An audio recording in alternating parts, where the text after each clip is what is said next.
Hey there, coming to Pendleton, Oregon, Saturday, June 29th, it's Jackalope Jamboree, featuring American Aquarium, Shane Smith and the Saints, Lily Hyatt, Carson McCone, Pete Krebs, and Jamie Wyatt, plus Tyler and the Train Robbers, Bart Budwig, James Dean Kindle and the Eastern Oregon Playboys, the Lonesome Billies, and more. Taking place across 2 stages at Pendleton's historic Happy Canyon Arena, located in Northeast Oregon. It's a full day of live music paired with local food, craft beer, and wine. Camping and RV spaces available too. Tickets on sale now at jackalopejamboree.com, and our listeners can get 15% off their ticket order by entering promo code WalkingTheFloor. That's jackalopejamboree.com, promo code WalkingTheFloor. Get on it. This is Parker Millsap, and you're listening to Walk the Floor. Walking the Floor. God damn it. Perfect. That's a keeper. I'm Parker Millsap, and you're listening to Walking the Floor. How about that? I'm walking the floor over you. Walking the floor. I'm walking the floor. Walking the floor over you. Hola, senors and senoritas. This is Chris Shiflett, and you are listening to another fine edition of Walking the Floor. I am back home from tour. I'm back home from my whirlwind Ireland, UK, Scandinavian tour, where we didn't sleep, we drove a lot, we flew a lot, we ate a lot of shitty gas station food, and we played the best goddamn rock concerts of my entire career as a solo performer. Goddamn, thanks to everybody that came out to those shows. That was seriously the most fun. This is the best that it's ever been for me, like going out and doing my own thing. It's fantastic. Fantastic. Can't wait to come back. I hope I get back over there sometime this year, because it was just endless good fun. Even though there was drama. We argued with the Norwegian Air backdrop people, but we made it to where we were eventually going, Stockholm or whatever that day, with all of our stuff. On the way back, I will tell you that American Airlines somehow sent all our guitars, to New York instead of Los Angeles. Not just one little last little punch in the old nuts from the airlines, just to make you remember that you're on tour and you're at their mercy. Yeah, and there was a little blowback on my social media feeds this week from some people that got offended that I made some disparaging remarks about our dear President Trump in some interviews over there. But I was kind of thinking about this, like, I get it, that's fine. Like, if I say something you don't agree with, feel free to criticize me. I got my worldview, you got your worldview. We all got our own ideas and thoughts about how politics should work and all that sort of thing. And I'm, hey, that's all good. That's how it works.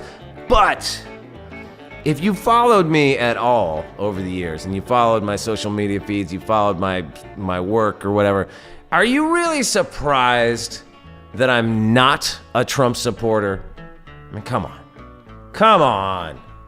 Oh, cue the faux outrage.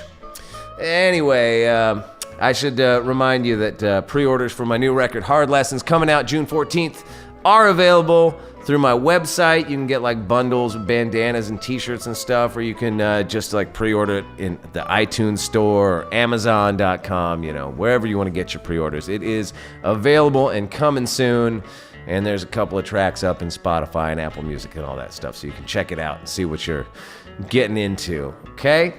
Hard Lessons, June 14th. Unless you're in the UK, then it's June 21st. All right, let's pay some bills. D'Addario. Did you know that support for Walking the Floor comes from D'Addario, a fine maker of USA-made instrument strings and musical accessories? They are committed to sustainability through the playback program, recycling over 1 million used instrument strings.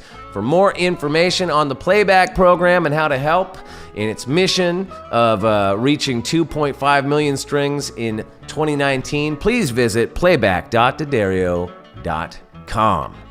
And while you're at it, go on over to Zounds.com. That's Zounds with 2 Z's, people. Zounds.com, where every order over $599 and above is eligible for their exclusive 12-part payment plan.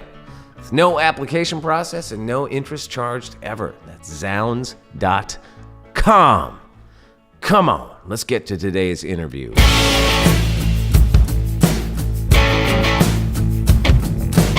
You know, sometimes with this podcast, I get a little backlogged, and I don't even realize it. And I've got like all these interviews sitting in the can that I haven't put out yet. And right now is one of those times. I feel like I owe Parker Millsap a little apology for lagging so hard getting this interview out there, because it was a great interview. And when I sat down to edit it and listen back to it the other day, I realized I interviewed him at the beginning of November.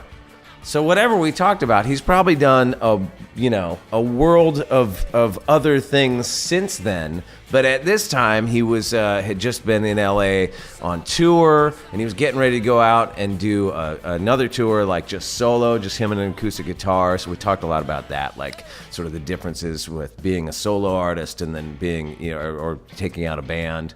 And we talked about thumb picking exercises, which he has some very good tips on. And we also talked about the sort of the pressure that having somebody like Elton John tag you as like, the guy saving music. I think Elton John said something about him like, he's restored my faith in music or something like that. And whether or not that kind of messes with your head when you're going in to be you in the studio. But like I said, my apologies to Parker for taking so long to get this up there, but I hope you enjoy it now. This is Parker Millsap on Walking the Floor.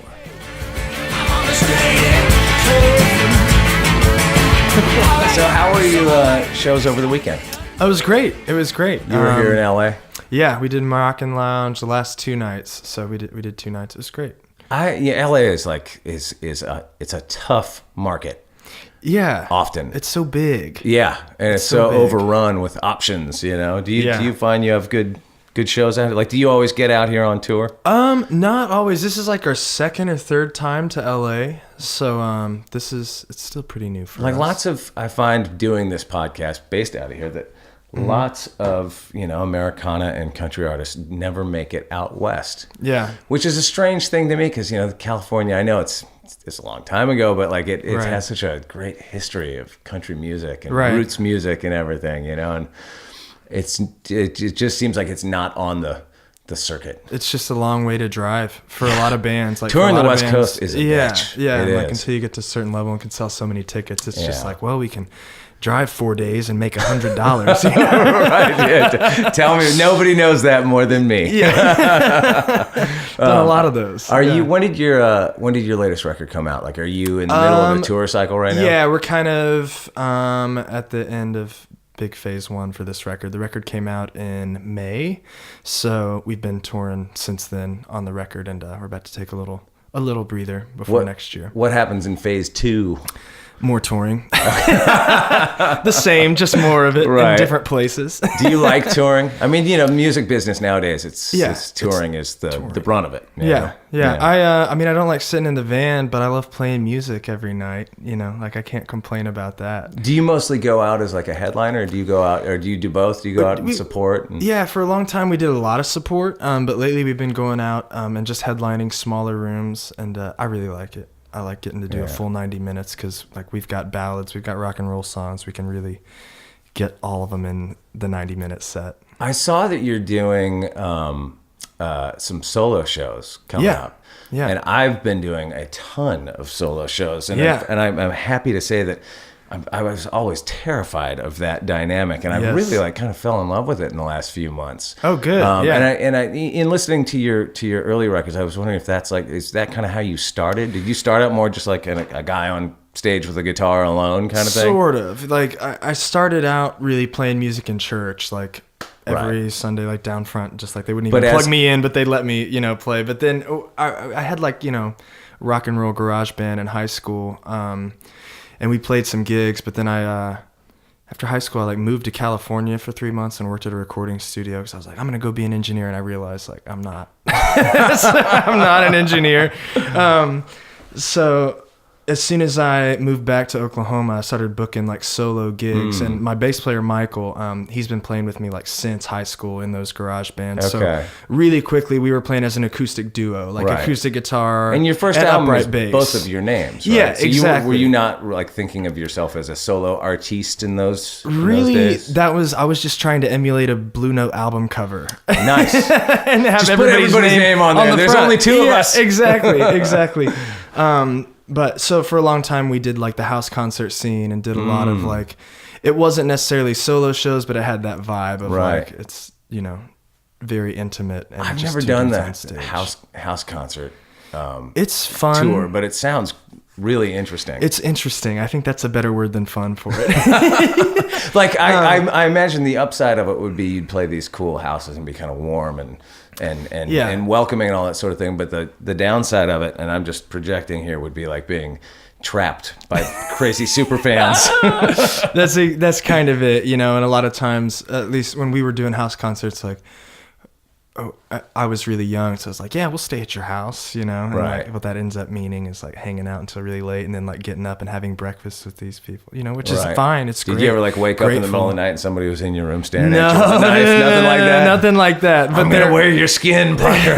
but I've done a few like impromptu interviews at breakfast, where Right. it's like, oh, okay, now we're talking about my songwriting. I haven't had coffee yet, yo. It's a little early. Yeah. Yeah. So what was like the what was I going to ask you with doing solo gigs? I mean, what do you enjoy about that's different than going out with a full band? I haven't done a solo show in a long time. Like this little run that's coming up is going to be a real like test. Like, can I still do this? I haven't done this in a minute. Right. I'm excited. I'm probably going to do like the first half of the set will be like 2 sets. First half just solo acoustic guitar, which I like. You can play a lot with space, especially in a setting when everybody knows it's a solo show, nobody's talking. You can really leave lots of room, which you don't always get to do with the band. I feel like my band's really good at that, but they're everybody's trying to make noise. Whereas Right. with the solo show, you can really space things out. It's really interesting the how much the venue plays into that. I've found. Oh, yeah. Like I played a little listening, like what they call a listening room, Right. the other night, where it's just dead silent, Yeah. and that space thing really comes into play. But I've also played a lot of bars over the last couple months. Yeah. When you put like a couple hundred people in a bar and everybody's drunk and swerving a little bit, Yeah. like it's hard with an acoustic to get over that. It is sound wise. It is. It's like it's a different challenge than with a band. Like with a band, you can like, I don't know, like, oh, I got a really hot fiddle player, Dan, and so I can just be like, oh, Dan. When Dan takes his solo, like people zone in, and then when it gets Right. back to the quiet spot, I can do my thing. But when you're solo, it's like, well, I got to fill all this space. Like, yeah. Are they And still into this? as a guitar player, I mean, like I like playing like a lot of lead guitar, and I can't do any of that really on a solo gig. you know? Definitely. Yeah. Yeah, I do so much rhythm guitar that solo, luckily for me, feels kind of natural. Like, especially live. Like I do some lead stuff, but it's mostly rhythm stuff. Really? Because I Yeah. read in your bio in Yeah. preparation for this that Yeah. that it listed like Clapton and Stevie Ray as like big influences. So I didn't know if Yeah. you had. I've never seen you play live, so Right. You always live is where you kind of see what guys You are see doing. the thing happen, yeah. Yeah. So I didn't know if you had like shred blues chops That's in your no- arsenal. No, my arsenal leans more towards like the Lightning Hopkins riffs of like right. and then back to the rhythm, Yeah, rather yeah. than like a blistering lead thing. But you do a lot of nice finger style too, right? Yeah, I play with a thumb pick, like even no matter what, pretty much I'm playing with a thumb pick. Oh, really? Yeah, that way I can like switch between like a hard strum Yeah. and then like a country finger picking thing, and I can also use my fingers for really quiet stuff when I I need just had to get stitches in my Oh, pointer man. finger this morning. This morning? This morning, yeah. I What? cut the hell out of my finger yesterday morning trying to open. We got some new kitchen knives. And I was making breakfast and I was trying to open the package and the thing Yep. just jerked out and got me. Oh man. And I take it. You're probably way too young to have kids yourself. But one of the great things about being a parent, what I've learned, because I have 3 boys, and we get stitches a lot, is that you can wait. You have a tally on the wall. Yeah, seriously. But like when you cut the hell out of yourself, you're like, nah, this can wait till tomorrow. Put a Band-Aid on. If you got a butterfly. Yeah, this will be all right. I'll just wait till tomorrow. Anyway, but I have gigs this weekend, and I can't really bend it. Yeah. And now I'm like, kind of like, oh man, what am I gonna do? I got some thumb picks. I wish I had thumb pick skills, man. Did you take a lot of lessons growing up to learn that style? Sort of. I took lessons, just like really simple, where the lady taught me, like basic scales and like a lot of praise and worship songs that are like G, C, and D. Because you came up playing in church, right? Yeah, exactly. Yeah. So I grew up at church. I was playing a lot of like old gospel hymns, not necessarily modern praise and worship. But then in guitar lessons, I learned the basics for about 2 or 3 years from this lady Donna Sherman. She was amazing. And then I took from a guy named Travis Linville, who we actually tour with now. And like he plays guitar with Hayes Carl and.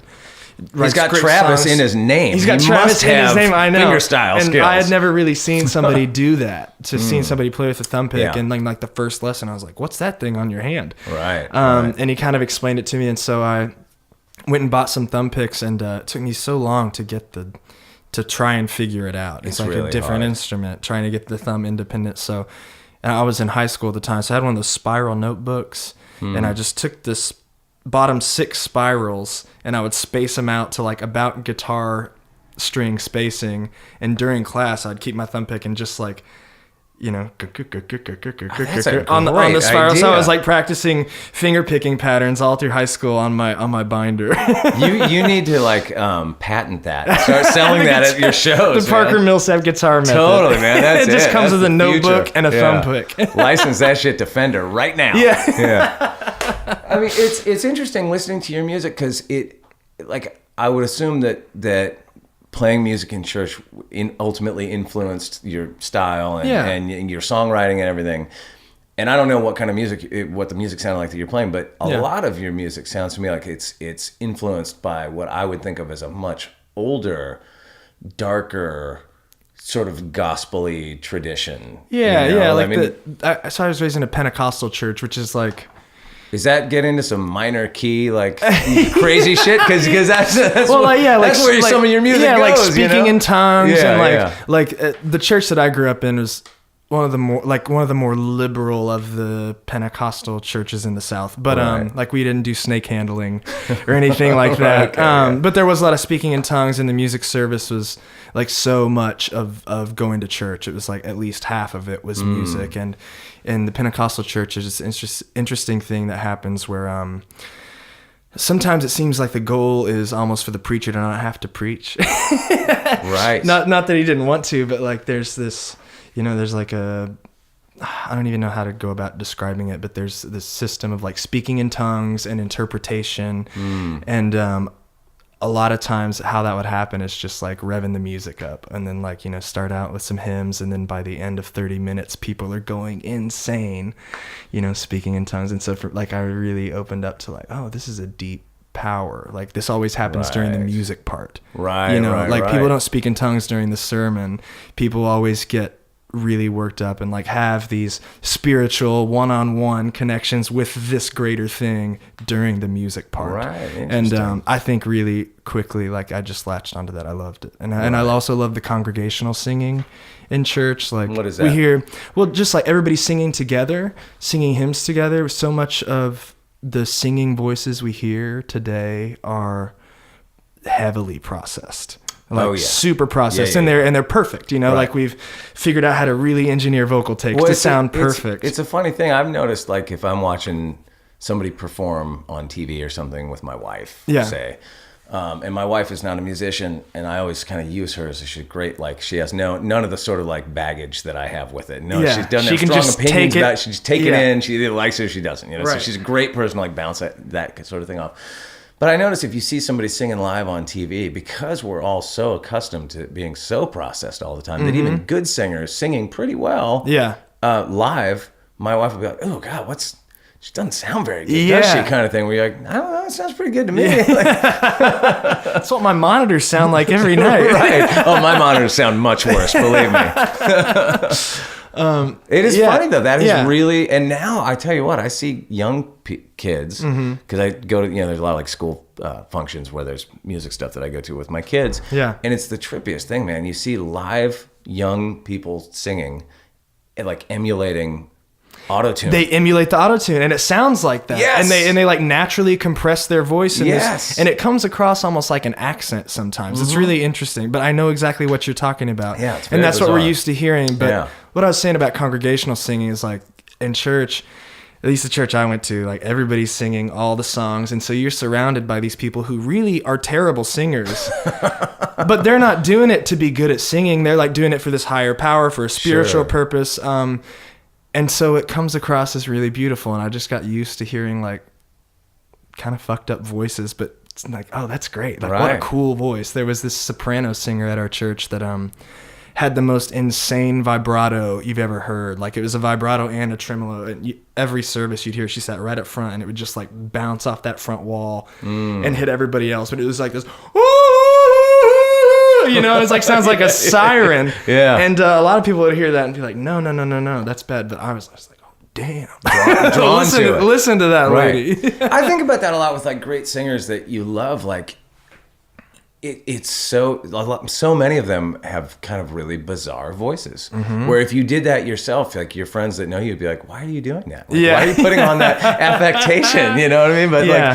But maybe somebody even like Mick Jagger or somebody that you're just so accustomed to hearing them that you don't think twice about it. But what they're doing is actually,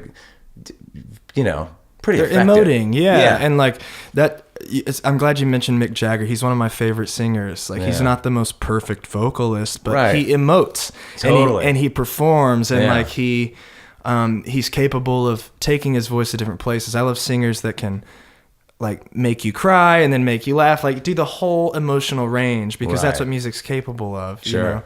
Mick's great at that, like being sassy and then sound like an old man. Yeah. And, it's like that guy, those lyrics, he has to be 14 years old. I love when he sings like country and he puts on his Bakersfield accent and he does the whole thing. The Stones doing country is some of my favorite country. Best, I think that's probably why I like country music, because I didn't grow up with country music. I grew up with the Stones, that sort of led me. It's funny, me too. I didn't grow up listening to a lot of classic country or anything. Like my dad had a big blues record collection, so I grew up listening to a lot of like Stones and Muddy Waters and things like that. That's more your primary influence? Yeah. Did you get into the country stuff later on? Sort of. I still don't listen to a ton of country music. It's not my go-to. Like what?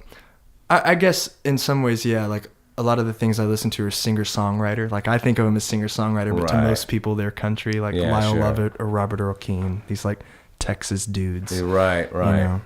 That's the Oklahoma in you. Yeah. But I've always been like into the blues. That's always been where my head's at. Where in Oklahoma did you grow up? I grew up just south of Oklahoma City, a town called Purcell. It's like 15 minutes south of Oklahoma City. Okay, so is that like a suburb of... I thought it was a suburb growing up.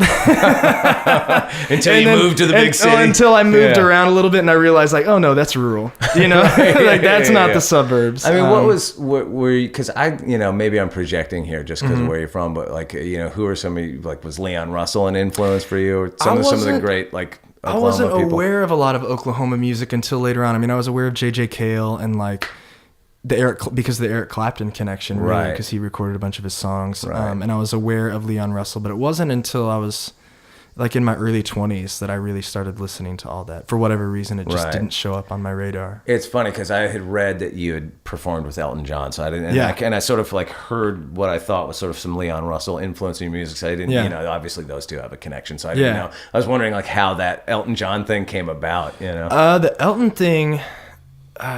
It's one of those stories like when I tell it, it's like, okay, this is going to sound like a bunch of name dropping weirdness, but this is what happened. Roseanne Cash was at like some fancy person dinner party that Elton was at and had a copy of my record, I guess, and gave it to Elton or played some of it at the dinner party, something like that. And then like a month or two later, we got an email. John can confirm this, but we got like an email from his people basically like, hey, Elton likes the record. Do you want to come perform in London? And so I got to play one of my songs with his band, like with Davy Johnstone and Nigel and everybody. It was crazy. And then one of his songs with him. that was kind of insane. Well, I guess the thing that I'm kind of more interested in. Yeah.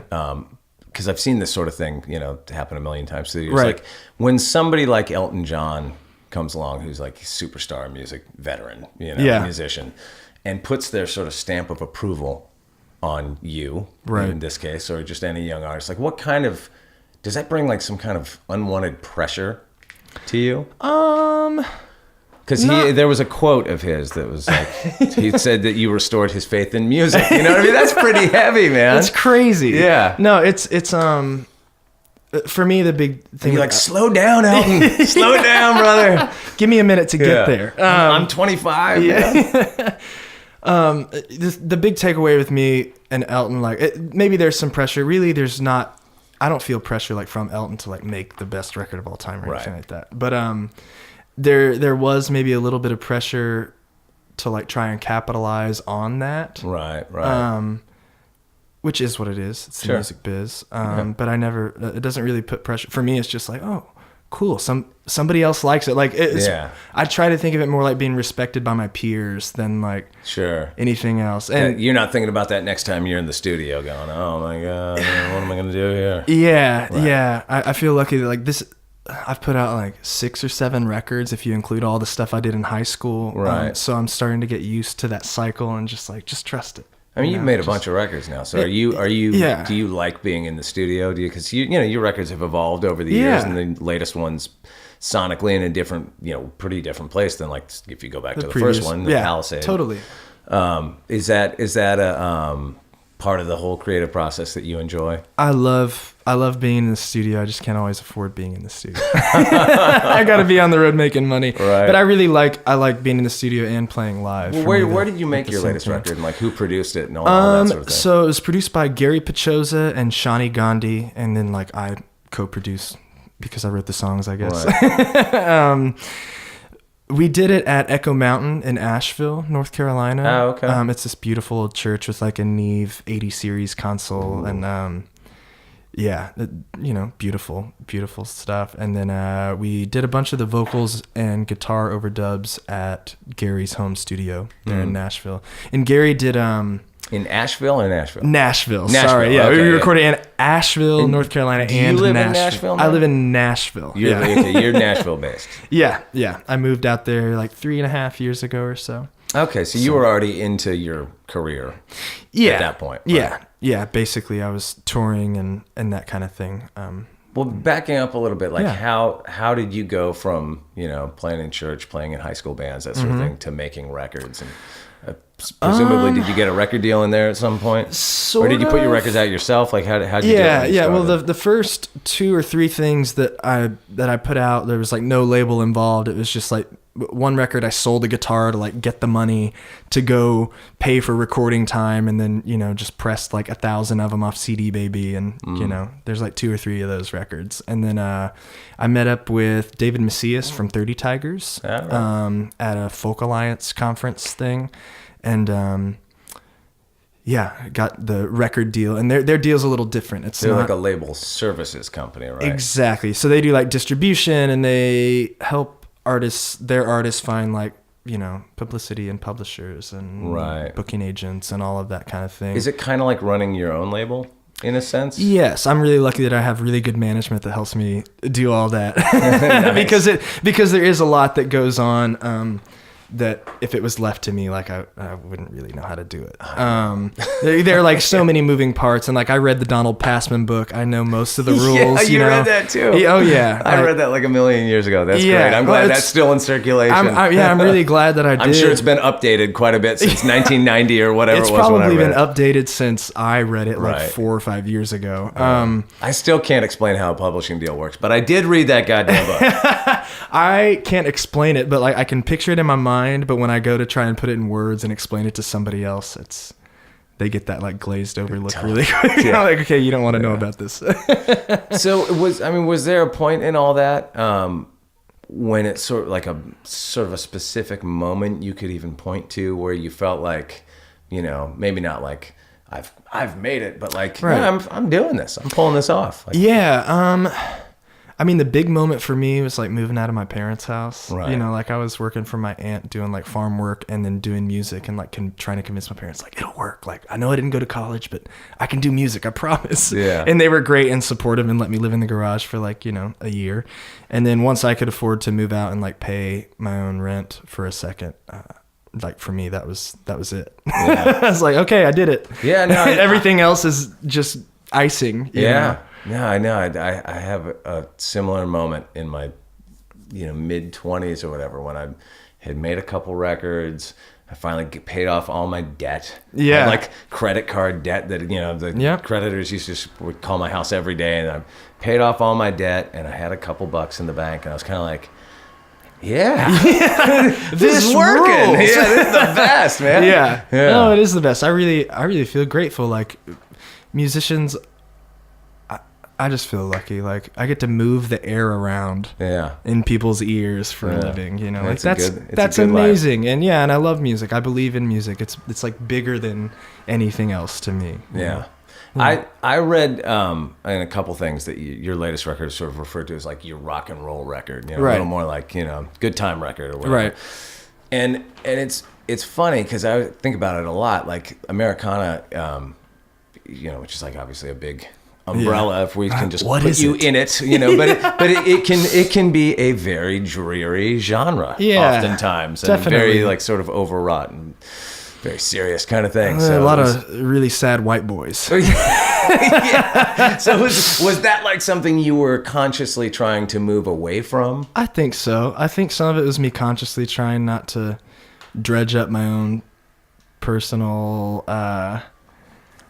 beefs with the world. It's maybe hard though, songwriting. I don't know how you feel about this, but like it's hard to write about happy subjects. It's so hard. It's so much more interesting generally to write about the dark stuff in the corners of your life. I've for so long I idolized like the super sad songwriter guy, right? And at a certain point in the past couple years, I don't know what triggered it, but I just kind of realized like I'm not that sad. Like I like my life, like I like kind of happy. Yeah, exactly. And like I like playing guitar as much as I like singing a sad song. So why do I got to try to be sad for these people? I don't. Yeah, that's a very good point. Yeah.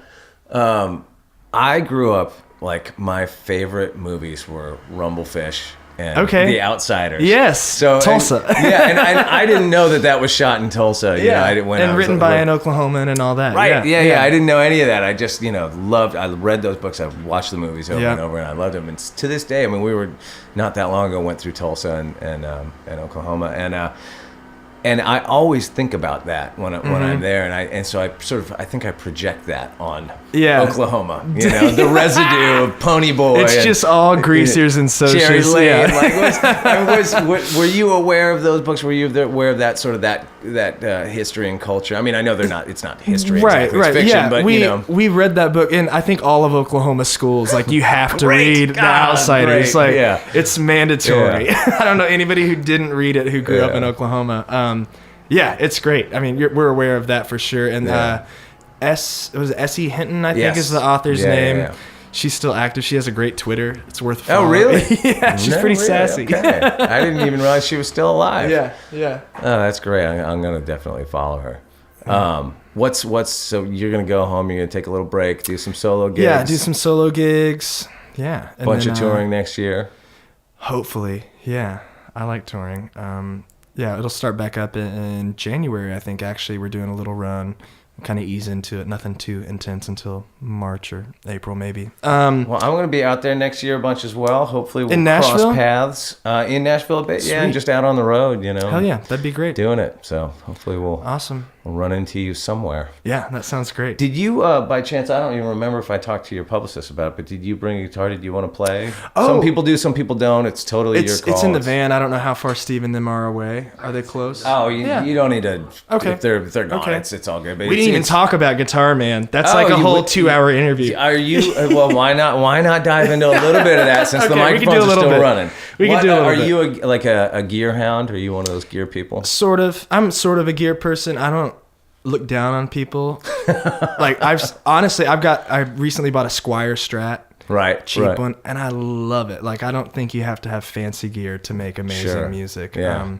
That's an expensive rabbit hole to go down. It really is. And it like, it keeps like, you're into guitar and then you're like, oh, that sounds so good. And then you start to record it and you're like, oh, it doesn't sound, now I got to get a preamp and a compressor and the right mic. And it just keeps going. Yeah, it's endless.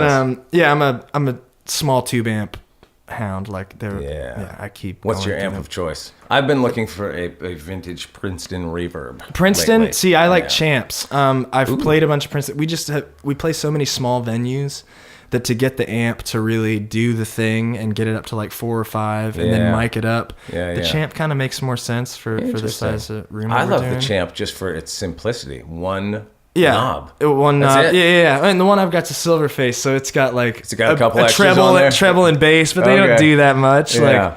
I've got a beautiful, I don't remember what year it is, but I've got a little tweed Champ. That's amazing. Yeah. They do great for recording. They record so well, and and live, like I like low stage volume a lot of times, so it keeps it down. But We just did it. We talked about gear. What else did we talk about gear? Flat wounds. Use flat wound strings. Try them out. Right, flat wound strings. Especially if you're playing a hollow body and you're playing it through a small tube amp. Put some flat wound strings on there. It'll splat. It'll like. It'll do weird stuff. If you're playing like a telly or something through maybe a little bigger amp, through like a deluxe reverb, that is some twangy shit with the flat wounds. Oh yeah, they get that. Because I think it was my buddy Eddie that plays guitar in the Mavericks. I was asking him once, like a while ago, like, I go, man, I play a telly through an old deluxe reverb, blackface. You know, I got the thing, I got the setup, and it just doesn't sound like, Don Rich or those guys. It just doesn't sound right. And he goes, oh, you got to play flat wounds. Yeah, that's the trick, because all those guys had flats back then. Yeah, flats really do the thing. And I played acoustic guitar for so long that when I started playing electric, when I went back, like I had a telly and I went back to the telly and I couldn't do it. Like it was too like. You know. So I started using... It's an aggressive tone. Yeah, with the round wounds. But then like I started putting flat wounds on everything and the strings die. There's not as much sustain, which, if you're playing lead all the time, you don't want that. But for me, playing rhythm, it keeps it chunky. Like the note gets out of the way. Interesting. That's cool. That's just my 2 cents. I love it. People love, even non-musicians. I feel like non-musicians almost the most. Yeah. Love a deep dive on gear. On gear. It's the weird, you wouldn't expect it. It's the funniest thing, but there you go. Well, thanks. My girlfriend would beg to differ. Yes, as would my wife. Thanks for coming down. Yeah, man. Thanks so much for having me, man. All right, that was Oklahoma's one and only Parker Millsap. No acoustic performance today, but a wonderful deep dive on the gear. And make sure you get on over to walkingthefloor.com. I'm going to put a bunch of links up there so you can check out where he's at, stream his music, buy his tickets, buy his t-shirts, etc., etc., etc. And when you get done with that, get on over to chrisshiplinmusic.com. You can pre-order my new record, Hard Lessons, coming to you June 14th. You can get a bundle with a t-shirt, a bandana, some beautiful vinyl. It's going to be fantastic. I will be back in a couple of weeks with God knows who. I got to dig through my dusty old collection of unreleased interviews and see what we got. But that's it for this week. Adios, amigo!